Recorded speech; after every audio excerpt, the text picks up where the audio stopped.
नमस्कार श्रोते हो, इंद्रधनू या कार्यक्रमामध्ये आपलं मनपूर्वक स्वागत. श्रोते हो, आज 31 ऑक्टोबर. भारताचे लोहपुरुष म्हणून आपण ज्यांना ओळखतो ते सरदार वल्लभभाई पटेल यांचा आज जन्मदिन. आजचा हा दिवस राष्ट्रीय एकता दिन म्हणून साजरा केला जातो. आपला भारत देश एकसंघ राहावा यासाठी सरदार वल्लभभाई पटेल यांनी खूप प्रयत्न केले. त्यांचं यासाठीचं योगदान खरंच आजही आपल्या लक्षात आहे. आजच्या राष्ट्रीय एकता दिवसाच्या निमित्तानं इंद्रधनू या कार्यक्रमामध्ये कोल्हापुरातील एक विचारवंत डॉक्टर BM हिरडेकर यांचं मनोगत आता आपण ऐकूया. भारताच्या स्वातंत्र्याच्या प्रमुख शिल्पकारापैकी एक असं ज्यांना संबोधता येईल अशी महान व्यक्ती म्हणजे सरदार वल्लभभाई पटेल. वल्लभभाई पटेल यांनी जेव्हा कार्याला सुरुवात केली तेव्हाच एक शपथ घेतली होती आणि ते म्हणाले होते, मी शपथ घेतो की राष्ट्राची एकता, अखंडता आणि सुरक्षा हे सर्व जपण्यासाठी स्वतःला समर्पित करेन आणि माझ्या देशबांधवांमध्ये हा संदेश पसरवण्यासाठी कठोर परिश्रम करेन. सरदार वल्लभभाई पटेल यांनी आपल्या देशाला खूप मोठं योगदान दिलेलं आहे.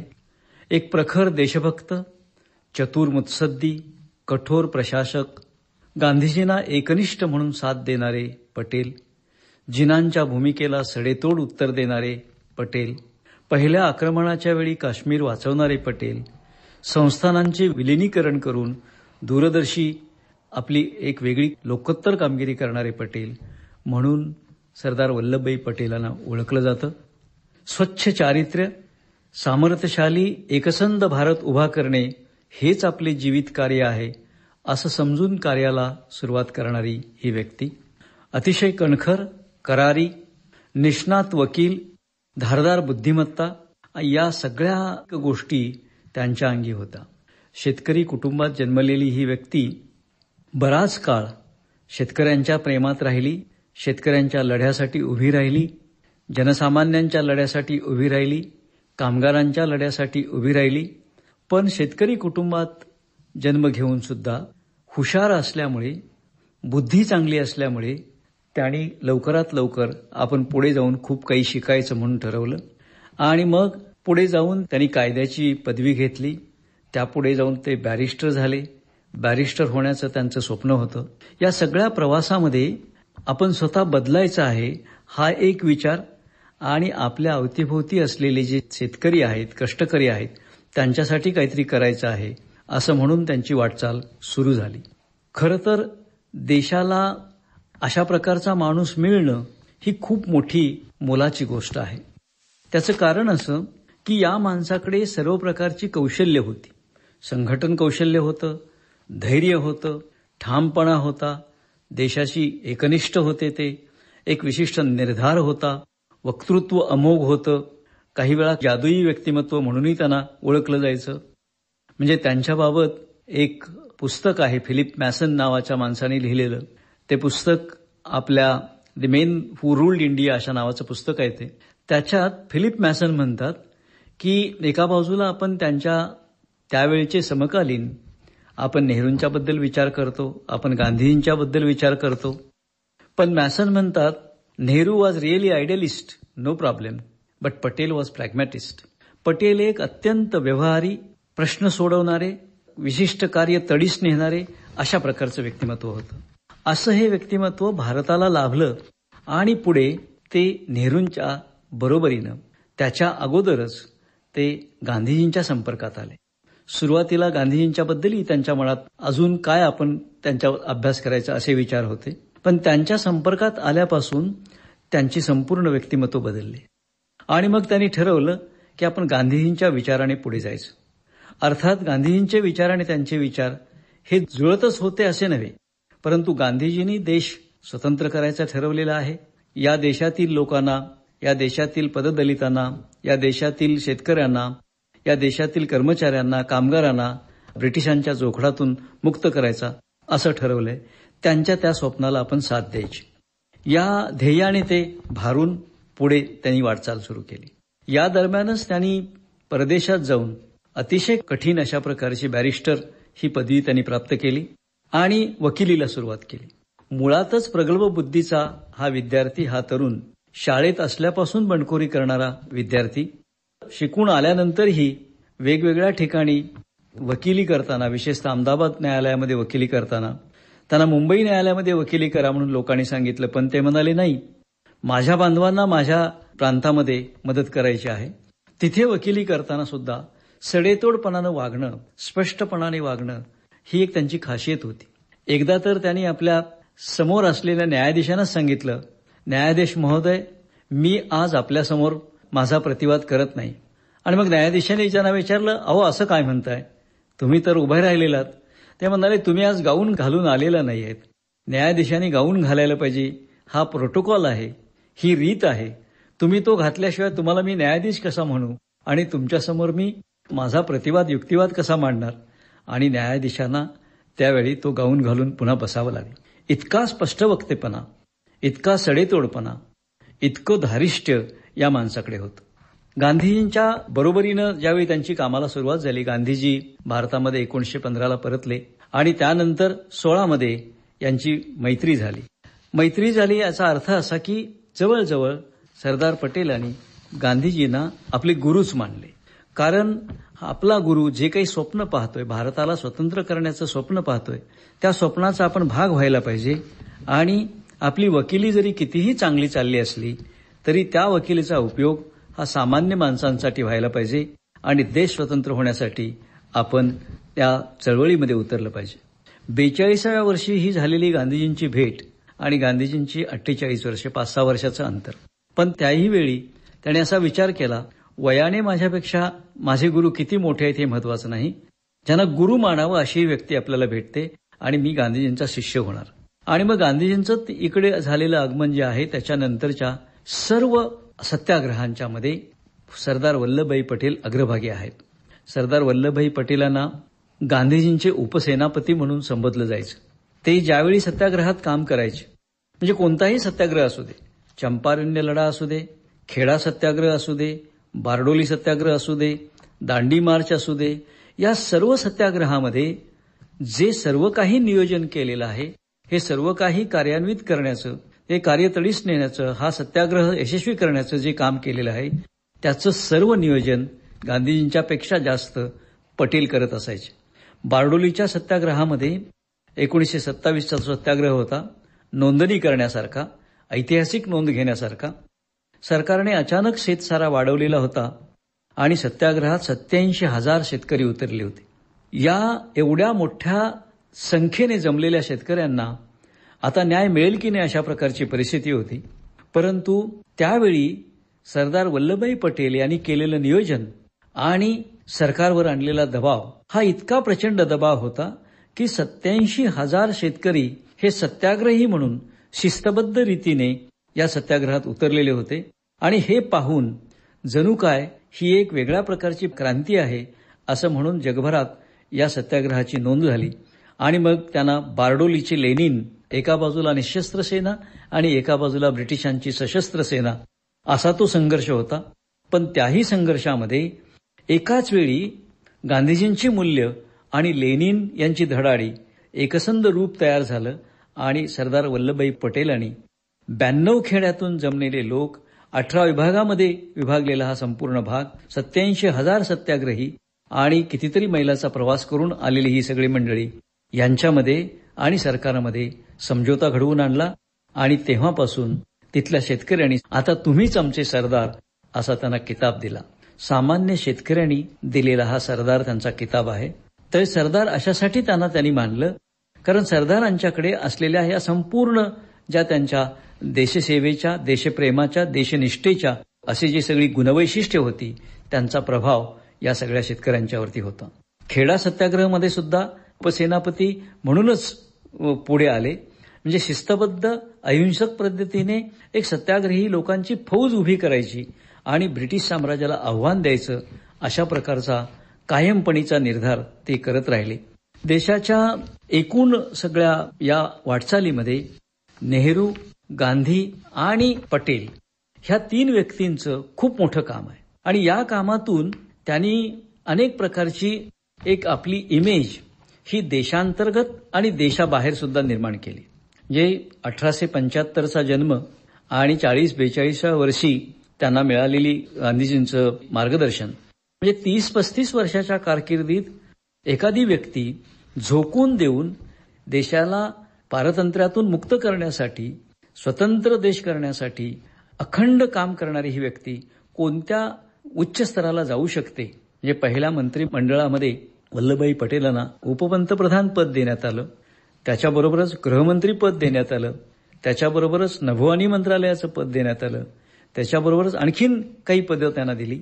आणि त्या काळामध्ये ज्यावेळी देश अत्यंत अडचणीत आहे, आजूबाजूच्या शत्रू राष्ट्रांनी वेढलेला आहे, देश फुटण्याच्या, त्याची छकलं होण्याच्या अशा अवस्थेत आहे, अशा वेळी एक खंबीर नेता देशाला मिळणं, एक परखड नेता देशाला मिळणं, एक धैर्यशील नेता देशाला मिळणं हे आपल्या देशाचं नशीब. त्यांनी केलेली 2 अधोरेखित करणारी अशा प्रकारची ती कार्य आहेत. ती 2 कार्य आपल्यापुढे इथं आपण मांडणं आवश्यक आहे. त्या 2 कार्यातलं महत्वाचं जे काम आहे ते देशातील संस्थानांचे विलिनीकरण. जवळजवळ 600 इतक्या संख्येची संस्थानं भारतात होती आणि वेगवेगळ्या तुकड्या तुकड्यामध्ये विखुरलेला हा संपूर्ण देश हा आता स्वतंत्र होणार आहे. आणि चर्चिल सारख्या मुत्सद्दी आणि कावेबाज माणसानं, ब्रिटिश सरकारनं असं ठरवलेलं आहे की आपण आता भारत देशाला स्वातंत्र्य द्यायला पाहिजे, पण भारत देशाला स्वातंत्र्य देत असताना आपण या राज्यांना पण स्वतंत्र करूया. आणि मग त्यांच्यात ते भांडत बसतील आणि भारत एक तुकड्या तुकड्यात विभागलेला देश राहील आणि पुढे आपल्याकडे तो कुठल्याही प्रकारच्या नजरेने बघू शकणार नाही. अशा प्रकारची कुटील नीती ब्रिटिशांच्या मनात होती. आणि म्हणून वल्लभभाई पटेल यांनी ठरवलेलं होतं की देश स्वतंत्र होण्यापूर्वीच आपण या संस्थानांचं विलिनीकरण करायचं. संस्थानांचं विलिनीकरण करणं ही तशी सोपी गोष्ट नव्हती, कारण सगळेच राजे आपापल्या संस्थांमध्ये ब्रिटिशांचे गुलाम असल्यासारखे वागत होते, विलासी झालेले होते. काही जण कट्टर होऊन, काही जण फितूर होऊन, काही जण हे असंच आपण राहायचं असं ठरवून मजेत जगत होते. अशा प्रकारच्या ह्या सगळ्या संस्थानांना एकत्रीकरण करणं हे एक महाकठीण काम होतं. परंतु हे महाकठीण काम अशक्य कोटीचे वाटेल असे काम सरदार वल्लभभाई पटेलांनी करायचं ठरवलं आणि देश स्वतंत्र होण्याच्या आधीच ते करायचं आणि त्या कार्याला ते लागले. त्यांच्या समवेत ही सगळी जी संस्थानं होती, या संस्थानांचं 2-3 विभागात जर विभागणी केली तर काही संस्थानिक असे होते ते सरदार वल्लभभाई पटेल यांच्या बरोबर होते. काही संस्थानिक आम्ही तुमच्या बरोबर कधीच येणार नाही अशी भूमिका घेऊन होते. काही संस्थानिक कुंपणावर असलेले होते, आपण कुठेच नाही, तटस्थ राहायचे असे होते. ज्यांना पटवता आलं त्यांना त्यांनी पटवलं.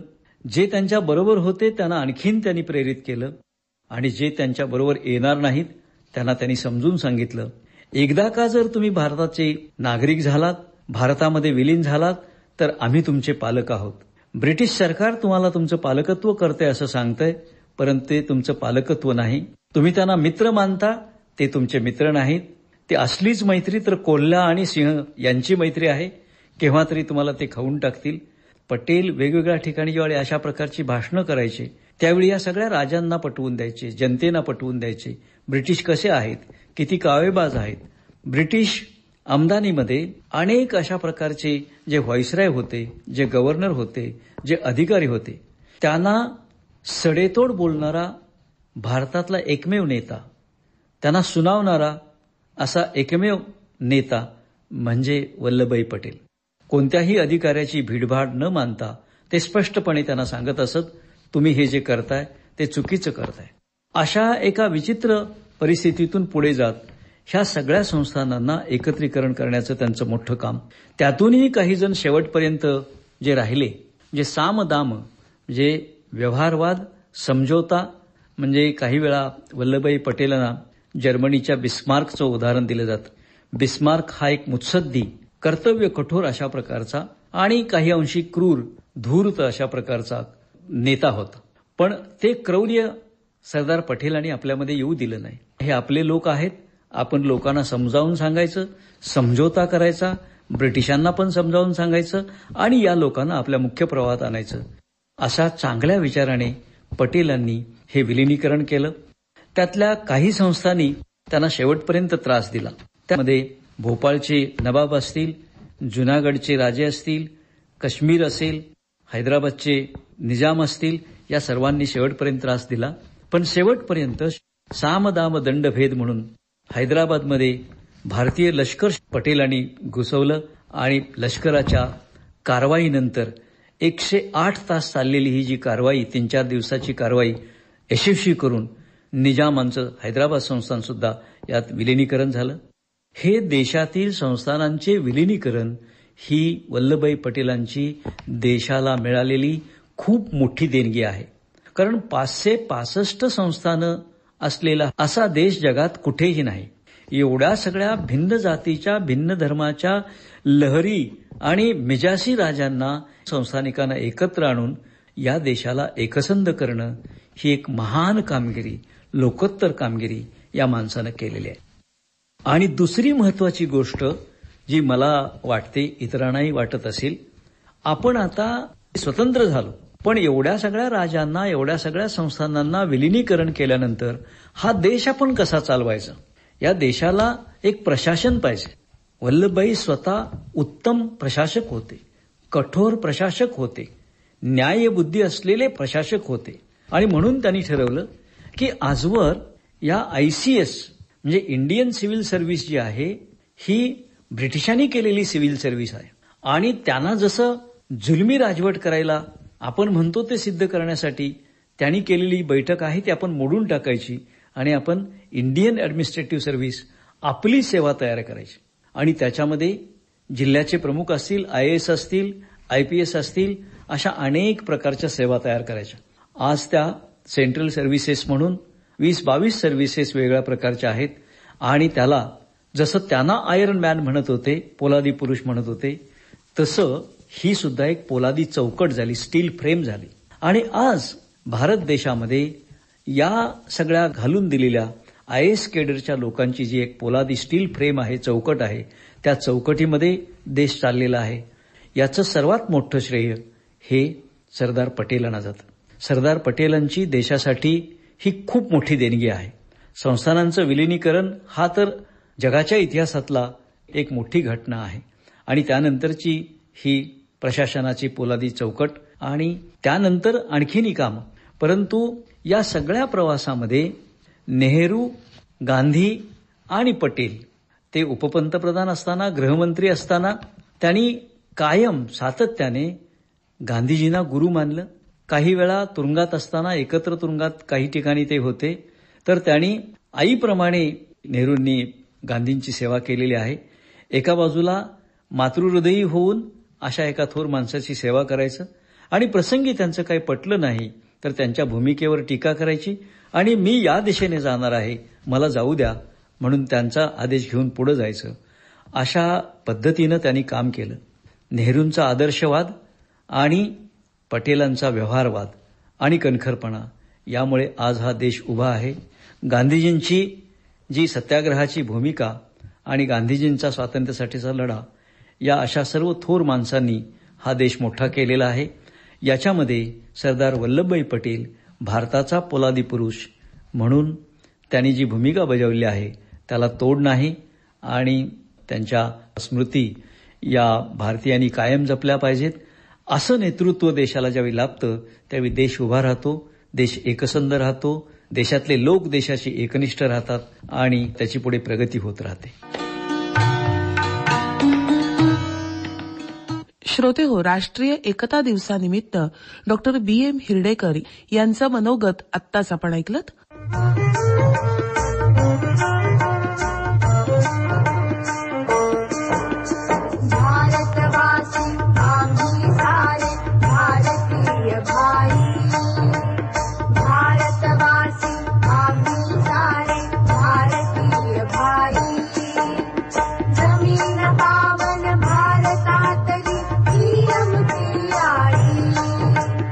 जमीन पावन भारतातली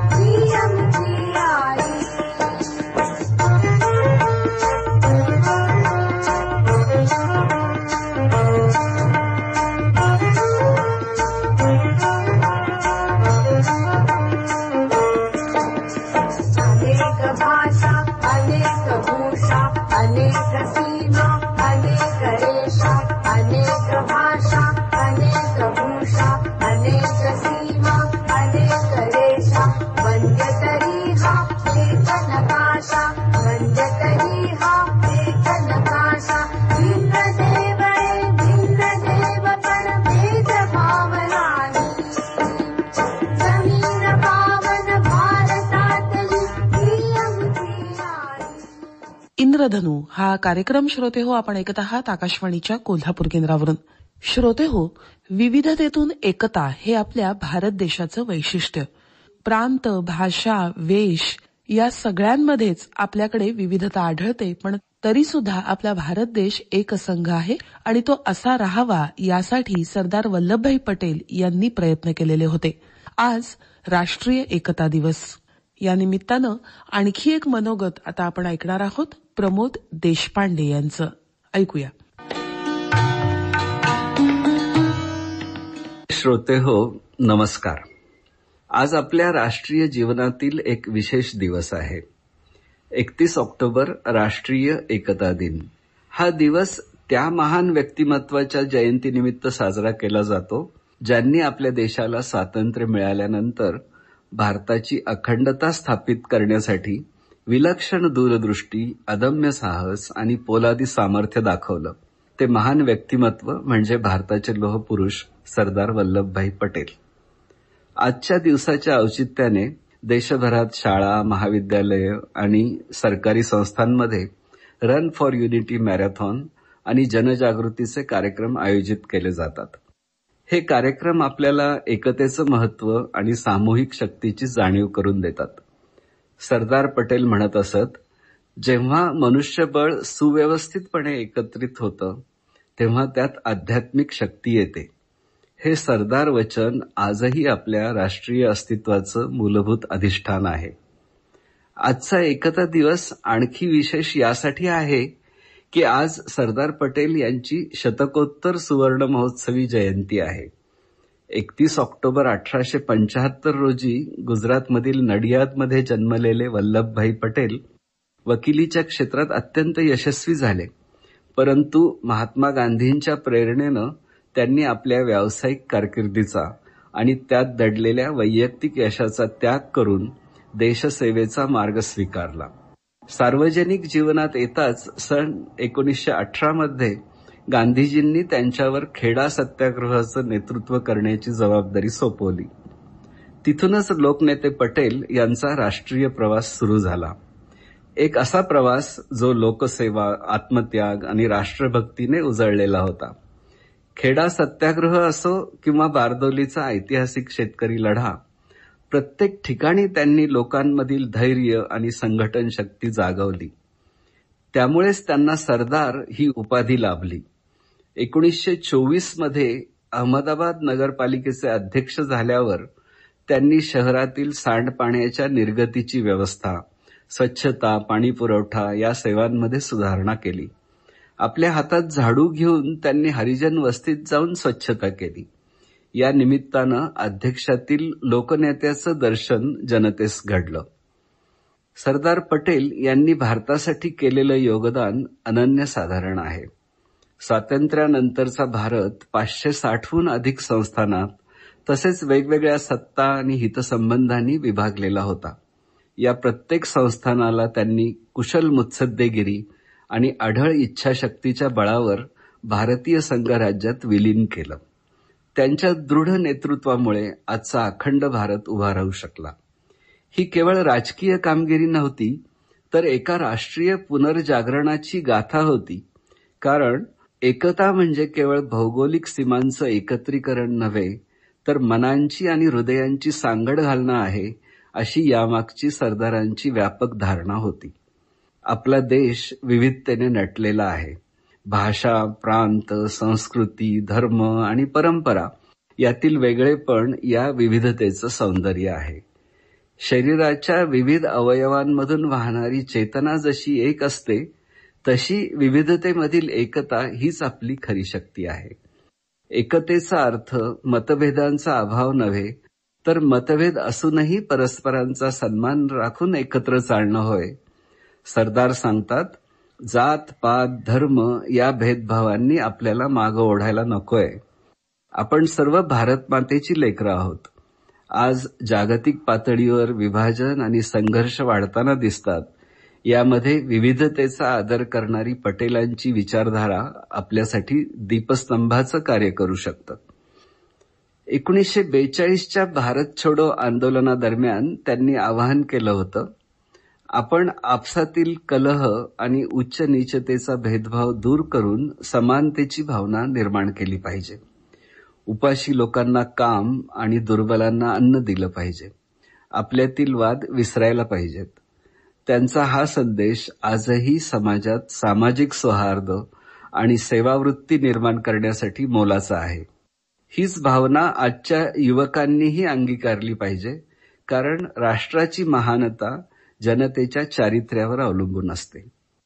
धर्म ही माणूस आणि त्याचा निर्माता यांच्यातील खाजगी बाब आहे, हा त्यांचा विचार आपल्या बहुधार्मिक भारताच्या सुसंवादासाठी आजही अत्यंत महत्वाचा आहे. 31 ऑक्टोबर 2018 रोजी गुजरातमधील केवडियामध्ये जगातील सर्वात उंच पुतळा स्टॅच्यू ऑफ युनिटी राष्ट्राला समर्पित करण्यात आला. 182 मीटर उंचीचा हा पुतळा केवळ लोहपुरुषाचं स्मारक नाही, तर अखंड भारताच्या स्वप्नांचं प्रतीक आहे. या स्मारकाभोवती निर्माण झालेल्या व्हॅली ऑफ फ्लॉवर्स, विश्ववन आणि सरदार सरोवर धरण यासारख्या उपक्रमांमधून भारताच्या प्रगतीचं आणि समन्वयाच्या दृष्टीचं विराट दर्शन घडतं. सरदार पटेल नेहमी सांगत असत, कोणत्याही स्वदेशी सरकारमध्ये ऐक्य आणि सहकार्य या दोन्हीही अत्यावश्यक बाबी आहेत. काही जणांच्या निष्काळजीपणामुळे जहाज सहज बुडू शकतं, पण सुरक्षितपणे बंदरात पोहोचण्यासाठी जहाजावरील सर्वांनी मनापासून सहकार्य करणं गरजेचं असतं. त्यांनी दिलेला हा धोक्याचा इशारा आज प्रत्येक नागरिकानं लक्षात घेणं महत्वाचं आहे. राष्ट्रीय एकता दिवस हा केवळ सरदार पटेल यांच्या स्मरणाचा व त्यांच्या सत्काराचा दिवस नाहीये, तर यापुढील आयुष्यात त्यांच्या विचारांना कृतीत उतरवण्याच्या संकल्पाचा दिवस आहे. सरदार पटेल म्हणतात, आज भारतापुढील मुख्य कार्य म्हणजे स्वतःला एका घट्ट आणि एकात्म सामर्थ्यात रूपांतरित करणं आहे. एकत्र राहूनच आपण सचोटी, आदर आणि ऐक्याच्या तत्वांवर आधारित उज्ज्वल भविष्य घडवू शकतो. राष्ट्रीय एकता दिन हा दिवस भारताच्या एकात्मतेचा, अखंडतेचा आणि सामर्थ्याचा गौरव गाण्याचा दिवस आहे. प्रत्येक भारतीयानं मी भारताचा आहे आणि भारत माझा आहे ही जाणीव दृढ करण्याचा हा दिवस आहे. आपली विविधता ही आपल्या सामर्थ्याची ओळख आहे आणि आपल्या एकतेतूनच भारताचं उज्ज्वल भविष्य घडणार आहे. ते घडवण्यासाठी आपण कटिबद्ध होऊया. आज आपण एकत्र येऊन प्रतिज्ञा करूया की आपण विविधतेचं स्वागत करू, एकतेचा सन्मान करू आणि अखंड सुसंघटित समाज निर्माण करू. सरदार पटेल यांचा वसा आणि वारसा यातूनच आपण पुढे नेऊ शकतो.